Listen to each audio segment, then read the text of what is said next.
ಎಲ್ಲರಿಗೂ ನಮಸ್ಕಾರ. Welcome back to my channel Kanvita kitchen friends. ನಮ್ಮ ಗ್ರಾಮೀಣ ಭಾಗದಲ್ಲಿ ಹಿಂದಿನಿಂದಲೂ ನಡೆದುಕೊಂಡು ಬಂದಿರುವ ಹಲವು ಸಾಂಪ್ರದಾಯಿಕ ಆಚರಣೆಗಳಿವೆ. ಅದರಲ್ಲಿ ಒಂದು ರಂಜಕದ ನೀರು ಎಂದು ಕರೆಯುವ ದೃಷ್ಟಿ ತೆಗೆಯುವ ವಿಧಾನ ಇದಾಗಿದೆ.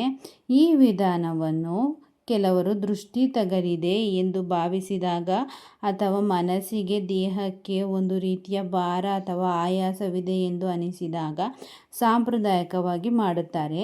ಈ ರಂಜಕದ ನೀರನ್ನು ಮಕ್ಕಳಿಗೆ ಜ್ವರ ಬಂದಿದ್ದರೆ ಅಥವಾ ಮಕ್ಕಳು ಸುಸ್ತಾಗಿದ್ದರೆ ಈ ರೀತಿ ಸಂದರ್ಭದಲ್ಲಿ ಕೂಡ ತೆಗಿತಾರೆ. ಯಾವುದಾದ್ರೂ ದೃಷ್ಟಿ ತಗಲಿದೆ ಅಂತ ನಮಗೆ ಅನಿಸಿದರೆ, ಊಟ ತಿಂತಾ ಇಲ್ಲ ಅಂತ ಅನಿಸಿದ್ರೆ ಇದನ್ನು ಮಾಡ್ತಾರೆ ಫ್ರೆಂಡ್ಸ್.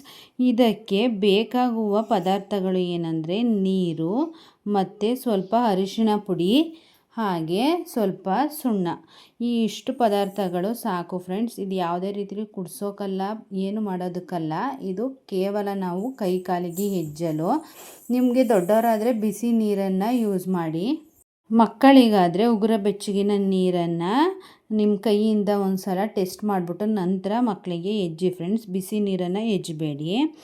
ಮೊದಲು ಒಂದು ಪಾತ್ರೆಯಲ್ಲಿ ನೀರನ್ನು ತೆಗೆದುಕೊಳ್ಳಿ. ನಿಮ್ಮ ಮನೇಲಿ ಪಾತ್ರೆ ಇರ್ಬೋದು ಅಥವಾ ಈ ರೀತಿ ಚಿಕ್ಕ ಚಿಕ್ಕ ಟಬ್ಗಳಿರ್ಬೋದು, ಅದಿದ್ದರೆ ತಗೊಳ್ಳಿ. ಅದಕ್ಕೆ ಸ್ವಲ್ಪ ಅರಿಶಿಣದ ಪುಡಿ ಮತ್ತು ಸ್ವಲ್ಪ ಸುಣ್ಣವನ್ನು ಹಾಕ್ಕೊಳ್ಳಿ.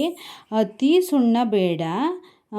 ಇದನ್ನು ನಂತರ ಸಾಂಪ್ರದಾಯಿಕ ವಿಧಾನದಂತೆ ತಯಾರಿಸಿಕೊಂಡು ವ್ಯಕ್ತಿಯ ಕೈ ಮತ್ತು ಕಾಲುಗಳಿಗೆ ಇದನ್ನು ಬಳಸಲಾಗುತ್ತೆ. ಕೈ ಮತ್ತು ಕಾಲುಗಳನ್ನು ಹೆಜ್ಜಿ ತೆಗೆಯುವುದು ಇದರ ಬಳಕೆ ಫ್ರೆಂಡ್ಸ್. ಕೆಲವು ಕಡೆಯಲ್ಲಿ ಈ ನೀರನ್ನು ಕೈಕಾಲುಗಳಿಗೆ ಹಚ್ಚಿ ನಂತರ ಆ ನೀರನ್ನು ಮನೆಯ ಹೊರಗೆ ಹಾಕುವ ಪದ್ಧತಿ ಇದೆ. ಆದರೆ ಇದೇ ಬೇರೆ ರೀತಿ. ಇದೇನಪ್ಪ ಅಂದರೆ ನಾವು ಬಿಸಿ ನೀರಿಗೆ ಅರಿಶಿಣ ಮತ್ತು ಸುಣ್ಣವನ್ನು ಹಾಕಿ ಈ ರೀತಿ ಮಿಕ್ಸ್ ಮಾಡಬೇಕು. ಈ ರೀತಿ ಮಿಕ್ಸ್ ಮಾಡಾದಮೇಲೆ ಅದರಲ್ಲಿ ಮಕ್ಕಳ ಕೈಕಾಲು ಅಥವಾ ದೊಡ್ಡವರಿಗೆ ಏನಾದರೂ ಅನ್ಈಸಿ ಫೀಲ್ ಆಗ್ತಿದ್ರೆ ನೀವು ಹಾಕೊಬೋದು. ಸೊ ಇದನ್ನು ಇಟ್ಟು ಸ್ವಲ್ಪ ಹೊತ್ತು ಬಿಸಿ ನೀರನ್ನೇ ಬಳಸಿ ಫ್ರೆಂಡ್ಸ್. ತಣ್ಣೀರಲ್ಲಿ ಇದು ವರ್ಕ್ ಆಗಲ್ಲ. ಬಿಸಿ ನೀರನ್ನು ಬಳಸಿ ಇದನ್ನು ಈ ರೀತಿ ನೋಡಿ. ನನಗೆ ಮುಟ್ಟಕ್ಕೆ ಕೂಡ ಆಗ್ತಾಯಿಲ್ಲ, ಅಷ್ಟು ನೀರು ಬಿಸಿ ಇದೆ. ನಾನು ಇಷ್ಟೊಂದು ಬಿಸಿ ನೀರನ್ನು ನಾನು ಯೂಸ್ ಮಾಡ್ತಿಲ್ಲ. ಫಸ್ಟು ನಾನು ಯೂಸ್ ಮಾಡಿದೆ, ಆಮೇಲೆ ಸ್ವಲ್ಪ ಉಗುರು ಬೆಚ್ಚಗೆ ನೀರಾದಮೇಲೆ ಅದನ್ನೇ ಮಕ್ಕಳಿಗೆ ಯೂಸ್ ಮಾಡ್ಬೋದು. ಈ ರೀತಿ ಸುಣ್ಣ ಮತ್ತು ಅರಿಶಿಣನ ಎರಡೂ ಮಿಕ್ಸ್ ಮಾಡಿದ್ರೆ ಈ ರೀತಿ ರೆಡ್ ಕಲರ್ ಆಗುತ್ತೆ. ಇದನ್ನು ಮಕ್ಕಳಿಗೆ ನಾವು ಯೂಸ್ ಮಾಡ್ಬೋದು. ನೋಡ್ತಾ ಇರ್ಬೋದು, ಈ ರೀತಿ ಹೆಜ್ಜೆ ತೆಗೆಯೋದು ಅಷ್ಟೇ, ಬೇರೆ ಏನಲ್ಲ.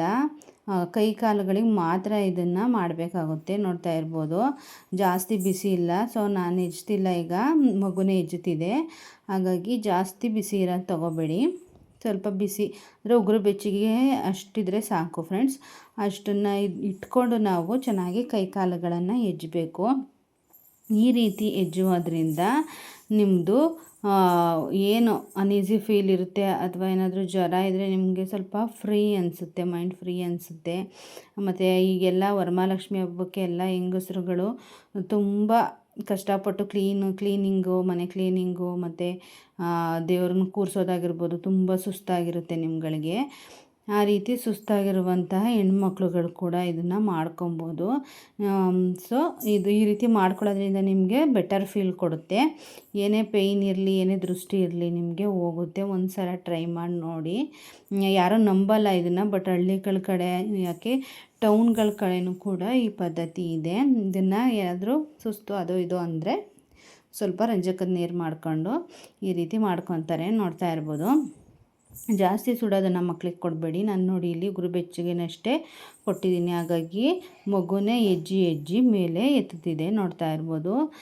ಕಾಲು ಮತ್ತು ಕೈ ಎರಡನ್ನೂ ಒಟ್ಟಿಗೆ ಆದರೂ ಹೆಜ್ಬೋದು. ಇಲ್ಲಾಂದರೆ ಈ ರೀತಿ ಸಪ್ರೇಟಾಗಿ ಕೈ ಒಂದು ಸಲ ಕಾಲು ಒಂದು ಸಲ ಹೆಚ್ಕೋಬೋದು ಫ್ರೆಂಡ್ಸ್. ನೋಡ್ತಾ ಇರ್ಬೋದು, ಇದು ತುಂಬ ಎಫೆಕ್ಟಿವ್ ಆಗಿರುತ್ತೆ. ಪ್ಲೀಸ್ ಟ್ರೈ ಮಾಡಿ ಮತ್ತು ನನಗೆ ಮೆಸೇಜ್ ಮಾಡಿ. ಸುಣ್ಣ ಜಾಸ್ತಿ ಮಕ್ಕಳುಗಳಿಗೆ ಹಾಕಬೇಡಿ. ಒಂದು ಅರ್ಧ ಸ್ಪೂನಷ್ಟು ಸುಣ್ಣ ಹಾಕಿ ಅರಿಶಿನ ಪುಡಿ ಹಾಕ್ಬಿಟ್ಟು ಕೈನ ಕಾಲನ್ನ ಚೆನ್ನಾಗಿ ಹೆಜ್ಜಿಸ್ಬಿಟ್ಟು ತೆಗೀರಿ. ನಿಮ್ಗೆ ಯಾವುದೇ ಏನೇ ಫೀಲ್ ಇದ್ದರೂ, ಏನು ಮೈ ಭಾರ ಅನ್ನಿಸ್ತಿದ್ರು ನಿಮಗೆ ಎಲ್ಲ ಕಮ್ಮಿ ಆಗುತ್ತೆ. ದೃಷ್ಟಿ ತೆಗೆಯೋ ವಿಧಾನದಲ್ಲಿ ಇದು ಕೂಡ ಒಂದು ಫ್ರೆಂಡ್ಸ್.